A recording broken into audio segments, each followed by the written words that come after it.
Hello friends, welcome to Exambi. Today we are going to discuss about small finance bank and payment banks. हम सबको payment banks के बारे में और small finance bank के बारे में जो जनरल फैक्ट्स है वो सबको पता है ना। लेकिन उसके बारे में इन इन दोनों फाइनेंशियल एंटिटीज के बारे में बहुत सारे ऐसे फैक्ट्स है जो हमको पता होनी चाहिए लेकिन वो पता नहीं है। ठीक है, तो उन सारे एस्पेक्ट्स पे हम बात करेंगे। ठीक है, जानेंगे कि स्मॉल फाइनेंस बैंक की एंट्री इंडियन फाइनेंशियल मार्केट में क्यों हुई। ठीक है, इसकी क्या जरूरत आन पड़ी कि हमने लगभग 11 स्मॉल फाइनेंस बैंक और लगभग 6 पेमेंट बैंक्स को लाइसेंस दिया। ठीक है, ये पेमेंट्स बैंक आई है हमारे अराउंड 2015 में। पेमेंट बैंक्स और स्मॉल फाइनेंस बैंक भी 2015 में अराउंड 27 कमर्शियल बैंक्स थी। ठीक है, उस टाइम पे एसबीआई की ही 5 सब्सिडरी थी और खुद एक एसबीआई भी था। इसके अलावा अराउंड 22 पब्लिक सेक्टर बैंक्स थी बड़ी बड़ी। पंजाब नेशनल बैंक है, बड़ौदा बैंक है, ये सब भी थी उस टाइम पे। ठीक है, लेकिन फिर भी हमको स्मॉल फाइनेंस बैंक और पेमेंट बैंक की जरूरत आन पड़ी। वो क्यों आन पड़ी, उसके पीछे फैक्ट क्या है, किसने वो फैक्ट ढूंढ के निकाले हैं, वो हम आज देखेंगे। ठीक है, तो उससे इसके पहले कि हम आगे बढ़े, मैं आपको बता दूं कि आरबीआई की नई बैच हम लॉन्च कर रहे हैं फ्रॉम 30th अगस्त। ठीक है, उस पे फ्लैट 40% चल रहा है। आपको इंश्योर करना है आपका सिलेक्शन। आप अगर नए से स्टार्ट करना चाह रहे हैं, आप बिगिनर हैं, तो आप इस बैच में एनरोल हो सकते हैं। ठीक है, नाबार्ड ग्रेड ए की एग्जाम नेक्स्ट ईयर ड्यू है, नेक्स्ट मंथ ड्यू है। अगर आप नाबार्ड की भी प्रिपरेशन इस साल से करना चाह रहे हैं तो उस पर भी फ्लैट 40% ऑफ है। So you can enroll in this courses. ठीक है, अब जानते हैं कि why do we brought in small finance bank and payment banks in Indian financial market, है ना। तो हुआ ये कि इंडिया में फाइनेंशियल इंक्लूजन जो है वो बहुत ही इंपॉर्टेंट है ना। फाइनेंशियल इंक्लूजन हम लगभग आज की डेट में तो 136 करोड़ है। 2015 में भी अराउंड 125 करोड़ के आसपास थे। तो 125 करोड़ की आबादी में अगर फाइनेंशियल इंक्लूजन नहीं हुआ तो उसका इकोनॉमिक एक्टिविटीज पे फर्क पड़ता है। ठीक है, इकोनॉमिक एक्टिविटीज और इकोनॉमिक ग्रोथ पे उस पे फर्क पड़ता है। रिसोर्स जो है वो प्रॉपरली यूटिलाइज नहीं होते। ठीक है, रिसोर्स यूटिलाइजेशन पे भी उसका फर्क फर्क पड़ता है ना। तो ये फाइनेंशियल इंक्लूजन लाने के लिए, और अभी जो एज ऑफ नाउ जो मतलब 2013 की बात मैं कर रहा हूँ, 2013 में क्या सिचुएशन थी हाउस होल्ड फाइनेंशियल एक्टिविटीज की। हाउस होल्ड जो लोअर इनकम हाउस होल्ड है उनको हम किस हद तक फाइनेंशियल सर्विसेज प्रोवाइड कर रहे हैं, उसका एक ब्यौरा दिया नचिकेत मोर कमेटी ने। ठीक है, ये नचिकेत मोर जो है ये सेंट्रल आरबीआई सेंट्रल बोर्ड के मेंबर थे। आरबीआई सेंट्रल बोर्ड के मेंबर थे। ठीक है, इन्होंने एक रिपोर्ट सबमिट की दिसंबर 2013 में। उस रिपोर्ट का नाम था report on financial services for small businesses and low income house hold. ठीक है, ये है वो महाशय, इनका नाम है नचिकेत मोर। ये उस टाइम पे आरबीआई सेंट्रल बोर्ड के मेंबर थे। ठीक है, and he is an economist. तो इन्होंने रिपोर्ट सबमिट की on small finance bank and payment, not on small finance bank, but he submitted report on financial inclusion कि अभी क्या स्टेटस है 2013 का। तो 2013 का जो भी इन्होंने इनकी रिपोर्ट में डाटा दिया है उसको हम पहले अभी एनालाइज करते हैं। ठीक है, estimate percentage of population with bank accounts in India. ठीक है, ये अर्बन एरिया का है और ये रूरल एरिया का है। देखो, अर्बन एरिया में तो ज्यादातर पॉपुलेशन आपको इस सेगमेंट में दिखेगी, 70% टू 100%, है ना। कुछ 50 टू 70% में भी है। लेकिन मोटा मोटा अगर देखेंगे तो अर्बन एरिया में बैंक अकाउंट्स का पेनिट्रेशन जो है वो अच्छे से हुआ है। लेकिन अर्बन एरिया में सिर्फ 35% ऑफ द पॉपुलेशन रहती है, 65% पॉपुलेशन आपकी रूरल एरिया में रहती है ना। तो रूरल एरिया ज्यादा इंपॉर्टेंट है। ठीक है, तो आप रूरल एरिया में देखेंगे तो ये पूरा आप देख लो यहां से, आपको कौन सी कैटेगरी में दिख रहा है ये, 0 to 30% की कैटेगरी में। मतलब मैक्स टू मैक्स 30% लोगों के पास ही बैंक अकाउंट था। और ऐसा जरूरी नहीं कि 30% के पास हो, कहीं पे 10, यहाँ पे देखो तो ये 10-12% ही है, यहाँ पे देख लो तो ये 15 से 20% के है ना। नॉर्थ ईस्ट में देख लो तो वो भी 10-12% के आजू बाजू है। तो इतने बड़ी पॉपुलेशन के पास बैंक अकाउंट ही नहीं है, तो फाइनेंशियल इंक्लूजन होने का सवाल ही पैदा नहीं होता, उनको फाइनेंशियल क्रेडिट देने का सवाल ही पैदा नहीं होता, है ना, क्योंकि बैंक अकाउंट ही नहीं है। तो ये हाल था हमारे फाइनेंशियल इंक्लूजन का 2013 में। ठीक है, फिर बात करते हैं दूसरा एक एस्पेक्ट इसी रिपोर्ट का, वो है distribution of payment access point. Payment access point मतलब जहां पे आप जाके कुछ पेमेंट कर सकते हो, कुछ आपको रिमेंड मतलब किसी को कोई माइग्रेंट है उसको पैसा उसके घर भेजना है, या फिर किसी को बिल पेमेंट करना है, किसी को क्रेडिट कार्ड का बिल पेमेंट करना है, ऐसे जो पेमेंट एक्सेस थे वो क्या थे, उसका स्टेटस क्या है। ये फिर से अर्बन एरिया है, तो यहाँ पे तो आपको पिक्चर अच्छा दिख रहा है। ज्यादातर जो परसेंटेज है 75 के ऊपर ही है ना अर्बन एरिया में। JNK का हमारे पास डाटा अवेलेबल नहीं था तो उस टाइम पे, ठीक है, उस टाइम पे वो पूरा स्टेट था। आर्टिकल 370 भी यहाँ पे लागू था, तो इसके लिए यहाँ पे हमारे JNK का हमारे पास डाटा नहीं है। बट अर्बन एरिया में फिर भी हाल अच्छा है। हाल बेहाल है हमारा रूरल एरिया में। ठीक है, ये देखो 7% से भी कम पेमेंट एक्सेस सर्विस थे, पेमेंट एक्सेस पॉइंट थे रूरल एरिया में। ठीक है, मतलब आप पेमेंट ही नहीं कर सकते हो, आप अगर रूरल एरिया में हो, ट्राइबल एरिया में हो, किसी भी, इवन तमिलनाडु जैसा डेवलप्ड स्टेट हो, महाराष्ट्र जैसा डेवलप्ड स्टेट हो, गुजरात में भी रूरल एरिया में पेमेंट सर्विस के लिए आपके पास ऑप्शन ही नहीं था। ठीक है, ये हो गया दूसरा एस्पेक्ट फाइनेंशियल इंक्लूजन का।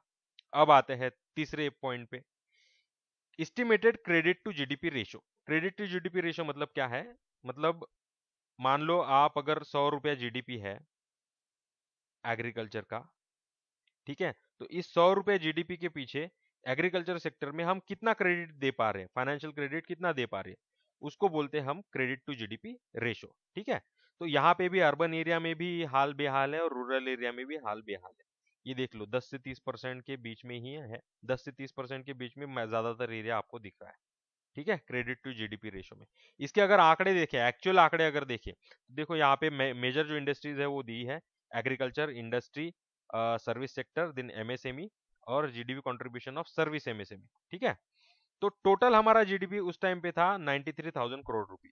आज की डेट में है 145, मतलब बिफोर कोरोना 145 करोड़ लाख करोड़ था, लेकिन कोरोना के आने की वजह से जीडीपी डाउन होके अराउंड 7.3% डाउन हो गया, है ना। फिर अभी वो आज की डेट में अराउंड 137 लाख करोड़ रुपए है, ये आज की डेट में। लेकिन 2013 की बात करें तो 93 लाख करोड़ था, और क्रेडिट हम कितना दे पा रहे थे, ओनली 48 लाख करोड़। ठीक है, तो क्रेडिट टू जीडीपी रेशो कितना हो गया, 52%। ये ओवरऑल की बात होगी, ओवरऑल की बात होगी। एग्रीकल्चर में क्रेडिट टू जीडीपी रेशो सिर्फ 36% और सर्विस सेक्टर में सिर्फ 39%। हालांकि सर्विस सेक्टर जो है वो उस टाइम पे भी अराउंड 48-45%, 48% के ऊपर ही कंट्रीब्यूट करता था जीडीपी में, लेकिन सर्विस सेक्टर में भी हमारा क्रेडिट टू जीडीपी रेशो क्या है, सिर्फ 39%। ये बहुत ही कम है। अब आप एमएसएमई में आओ, सर्विस सेक्टर की जो एमएसएमई है उसमें सिर्फ 25.3%। तो ये बहुत ही हाल बेहाल था, है ना। फाइनेंशियल इंक्लूजन में, फाइनेंशियल क्रेडिट में, financial banking activity, banking services provide करने में हमारी पॉपुलेशन को हाल बहुत ही बेहाल था। ठीक है, and that's why this Nachiket Mor committee have recommended certain recommendation. ठीक है, ये फिर से state wise distribution of rural credit access point without PACS. PACS बोले तो क्या है, प्राइमरी एग्रीकल्चरल क्रेडिट सोसाइटी, इसको हम रूरल कोऑपरेटिव बैंक भी बोलते हैं। अगर रूरल कोऑपरेटिव बैंक अगर को बैंकों को अगर निकाल दो फिर भी हाल आपका बेहाल है। आपको दिख रहा है 1 से 3% में ही आ जाता है, इसके पहले हम क्या देख रहे थे, 3 से 7%। लेकिन अगर रूरल कोऑपरेटिव बैंक को निकाल दे तो 1 से 3% में हम समेट जा रहे हैं। ठीक है, इतना हाल बेहाल था। तो इसलिए इस नचिकेत मोर कमेटी ने 6 विजन स्टेटमेंट दिए कि भाई ये होना चाहिए कंट्री में, तब जाके फाइनेंशियल इंक्लूजन होगा, रिसोर्सेज का यूटिलाइजेशन ठीक से होगा, इकोनॉमिक ग्रोथ होगी। ठीक है, उन्होंने क्या बोला, पहला point, universal electronic bank account होने चाहिए। मतलब 18 साल की उम्र जिसकी है, ये देखो 18 साल की ऊपर जिसकी भी उम्र है उसके पास बैंक अकाउंट होना चाहिए, ये उनका मानना है, उसको बोलते हैं universal access to bank account. फिर होता है, फिर उन्होंने कहा कि ubiquitous access to payment services. Ubiquitous मतलब यूनिवर्सल, आप जहाँ पे भी जाओ आपको पेमेंट सर्विस को एक्सेस होना चाहिए। ठीक है, जैसे आप अभी फोन पे कहीं पे भी कर रहे हो, आप रूरल एरिया में भी हो, वहाँ पे गूगल पे, फोन पे अभी चल रहा है ना, पेटीएम सर्विसेज वहाँ पे है, तो आप पेमेंट भेज पा रहे हो। अगर आपके घर से कोई बाहर अगर काम कर रहा हो, वहां से आपके घर पे पेमेंट आ रहा है ना। Sufficient access to affordable formal credit. Formal credit मतलब जो इंस्टीट्यूशनल क्रेडिट है, बैंक से जो क्रेडिट मिल रहा है, स्मॉल फाइनेंस बैंक हो या फिर रीजनल रूरल बैंक हो, कमर्शियल बैंक हो, उससे फॉर्मल क्रेडिट मिलना चाहिए। Universal access to range of deposit and investment product. Range of deposit, आपका सेविंग बैंक डिपॉजिट है ना, टर्म डिपॉजिट है, एफडी है, आरडी है, उसके आपको एक्सेस चाहिए। Universal access to range of insurance, health insurance हो या फिर टर्म इंश्योरेंस हो, उसको भी एक्सेस चाहिए, है ना। जैसे पेमेंट बैंक है या फिर स्मॉल फाइनेंस बैंक है, वो इंश्योरेंस प्रोडक्ट बेच रहे हैं अभी, है ना। तो ये सब 6 पिलार्स हैं नचिकेत मोर कमेटी के, और इन 6 पिलार्स पे हमारा स्मॉल फाइनेंस बैंक और पेटीएम बैंक का फाउंडेशन जो है वो रचा गया, ठीक है। अभी हम आते हैं कि गोल्स और डिजायर्ड आउटकम क्या रखे थे नचिकेत मोर कमेटी ने, जिसकी वजह से हमको स्मॉल फाइनेंस बैंक और पेटीएम बैंक का पेमेंट बैंक को लाइसेंस देने पड़े। यूनिवर्सल बैंक अकाउंट का जो गोल था कि 18 साल के ऊपर जिसका भी एज है उसको बैंक अकाउंट होना चाहिए, तो उसका हमने टारगेट रखा था 2016, 100% सभी को 18 साल के ऊपर जो है सभी को अकाउंट, सभी के पास अकाउंट होना चाहिए 2016 तक। लेकिन ये बहुत ही एम्बिशियस टारगेट था, क्योंकि दिसंबर 2013 में रिपोर्ट सबमिट हुई, फिर उस पर विचार विमर्श हुआ, उस पर डिस्कशन हुआ आरबीआई के साथ। तो 2015 के आते आते बैंक लाइसेंस के लिए जो एप्लीकेशन है वो मंगाए गए, है ना। तो 2016 तक तो ये कंप्लीट होना नहीं था ये टारगेट, लेकिन 2015 के एंड में हमने बैंकों को लाइसेंस दिया, पेमेंट बैंक को और स्मॉल फाइनेंस बैंक को, और 2016 में फुल फ्लेज ये बैंक शुरू है, ठीक है। तो credit to GDP ratio every district का हमने टारगेट रखा था 10% बाय 2016 तक और 50% बाय 2020 तक, ठीक है। ऐसे ही credit to GDP ratio for every significant sector of the economy ये 50% होना चाहिए 2020 तक। तो ये हमने गोल्स रखे थे to ensure financial inclusion in the country and to ensure financial services to the lower income rural household, ठीक है। तो इसके बेसिस पे हमने एक कमिटी फॉर्म की, उषा थोरात कमिटी और नचिकेत मोर कमिटी, इनको हमने हेड बनाया to give license to differentiated bank. ये डिफरेंशिएटेड बैंक क्या है? पेमेंट बैंक है, ठीक है, स्मॉल फाइनेंस बैंक है ना। तो ये स्मॉल फाइनेंस बैंक के, पेमेंट बैंक के कुछ फीचर्स है जिसकी वजह से हम फाइनेंशियल इंक्लूजन इंश्योर कर पा रहे थे। For example, small finance bank को वो जो भी लेंड कर रहे हैं उसका 75% प्रायोरिटी सेक्टर को देना पड़ेगा। प्रायोरिटी सेक्टर मतलब क्या? एग्रीकल्चर है, एमएसएमई है, एससी एसटी है, वुमेन है ना, फार्मर्स है, तो इन सबको देना है।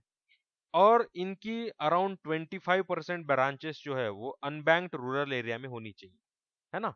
तो हमने जो पिछले मैप में देखा कि रूरल एरिया में पेमेंट सर्विसेज नहीं है, फाइनेंशियल क्रेडिट नहीं है, अकाउंट नहीं है, तो ये उसको टारगेट करने के लिए, वो सिचुएशन इंप्रूव करने के लिए हमने प्रोविजन की, ठीक है। तो इसके बेसिस पे स्मॉल फाइनेंस बैंक हमने 11 बैंकों को लाइसेंस दिया। अभी as of now 12th small finance bank आएगी आपकी सेंट्रम, ठीक है। इस सेंट्रम बैंक को बैंक ने टेक ओवर किया पीएमसी बैंक को, ठीक है। और इसी कंडीशन पे आरबीआई ने सेंट्रम बैंक को लाइसेंस दिया स्मॉल फाइनेंस बैंक ओपन करने का, ठीक है। तो ये 12th स्मॉल फाइनेंस बैंक है, ये अभी लॉन्च होने की है, बट इनको लाइसेंस मिलने वाला है, ठीक है। और 6 हमारे पास पेटीएम बैंक है, पेमेंट बैंक है ना। उसमें इंडिया पोस्ट पेमेंट बैंक भी है, आपका पेटीएम है। तो ये पेमेंट बैंक है, ये भी ऑपरेट कर रही है। तो अभी इसके फीचर क्या है और डिफरेंशिएट कैसे करेंगे इनको, तो वो हम डिफरेंशिएट करेंगे इन मेजर डायमेंशंस में, ठीक है। ये जो डायमेंशंस है, ये डायमेंशंस में हम इन दोनों को डिफरेंशिएट करेंगे। तो ये जो डाटा है ये आपको कहीं पे भी मिल जाएगा, आप गूगल करो, यूट्यूब करो, ये ही डाटा मिलेगा आपको सभी जगह। लेकिन मैंने अभी तक ये जो इतनी जो बातें डिस्कस की है ना, ये सब डाटा आपको कहीं पे नहीं मिलेगा, ये सिर्फ आई एग्जाम भी में मिलेगा। We we care for you, है ना। और जो एडिक्वेट अभी नाबार्ड और आरबीआई जैसे डिस्क्रिप्टिव हो गई है ना, तो वहां पे आपको ये सब डाटा कोड करना पड़ेगा टू इंश्योर गुड मार्क्स, है ना। ये जो मटेरियल है ये हम हमारे कोर्स में प्रोवाइड करते हैं। तो आपको अगर एनरिचिंग एक्सपीरियंस चाहिए, आपको अगर अपना सिलेक्शन इंश्योर करना है, तो यू कैन एनरोल इनटू आईएग्जाम्बी कोर्सेज, ठीक है। तो अब आगे बढ़ते हैं कि भाई इन दोनों में डिफरेंस क्या है। पहला डिफरेंस कैपिटल रिक्वायरमेंट पे, स्मॉल फाइनेंस बैंक का 200 करोड़ है, पेमेंट बैंक का 100 करोड़ है, ठीक है। बेसिक पर्पस क्या है? To provide small financial credit. और पेमेंट बैंक का क्या है? To provide payment services to migrant, poor household, rural people and farmers, है ना। प्रूडेंशियल नॉर्म्स मतलब क्या कि बैंकिंग एंटिटी फेल नहीं होनी चाहिए, सिस्टम कोलैप्स नहीं करनी चाहिए, इसलिए वो कुछ रेगुलेटरी नॉर्म्स रखते हैं, ठीक है। तो इसके ये जो सीआरआर एसएलआर जो नॉर्म्स है, रेगुलेटरी नॉर्म्स, वो स्मॉल फाइनेंस बैंक के लिए अप्लीकेबल है, ठीक है। इसके अलावा 25% ब्रांचेस जो है वो अनबैंक रूरल एरिया में इनको ओपन करनी है। लेकिन ये जो नॉर्म्स है, प्रूडेंशियल नॉर्म, सीआरआर एसएलआर को, वो पेमेंट बैंक के लिए अप्लीकेबल नहीं है। क्यों अप्लीकेबल नहीं है? क्योंकि ये लेंडिंग ही नहीं कर सकते, ये लोन दे नहीं सकते, ठीक है, पेमेंट बैंक वाले। तो इसलिए ये जो सीआरआर एसएलआर है वो पेमेंट बैंक में अप्लीकेबल नहीं है। तो लेंडिंग कर रहे हैं स्मॉल फाइनेंस बैंक, तो उसका भी 75% of the loan shall be to priority sector lending, ठीक है, agriculture, renewable energy, women, MSME, इनको देना है। 50% loan should be up to 25 lakhs। उसमें से भी इनको इंश्योर करना है कि आप छोटे छोटे लोन दो, है ना, छोटे छोटे लोन दो और ज्यादा लोगों को दो, ताकि हमारा जो जो इकोनॉमिक स्केल वाला जो कंसेप्ट है उसको हम इंश्योर कर सके, है ना। पेमेंट बैंक तो लेंडिंग एक्टिविटी कर ही नहीं सकते, ठीक है। ये डेबिट कार्ड भी दे सकते हैं स्मॉल फाइनेंस बैंक वाले, क्रेडिट कार्ड भी दे सकते हैं। पेमेंट बैंक वाले क्रेडिट कार्ड नहीं दे सकते। क्रेडिट कार्ड क्यों नहीं दे सकते? क्योंकि ये एक तरह का लेंडिंग हो गया, एक तरह का लोन हो गया, है ना, और लोन ये पेमेंट बैंक वाले दे नहीं सकते। तो ये चीज है, ठीक है। आपको जितना भी डिपॉजिट रखना है स्मॉल फाइनेंस बैंक में आप रख सकते हो, ठीक है, लेकिन पेमेंट बैंक में 2 लाख के ऊपर आप डिपॉजिट नहीं रख सकते। तो ये इंपॉर्टेंट एस्पेक्ट्स है स्मॉल फाइनेंस बैंक के और पेमेंट बैंक्स के, ठीक है। I hope all of you are cleared with this concepts and the important data related to small finance bank and payment banks, ठीक है। Thank you.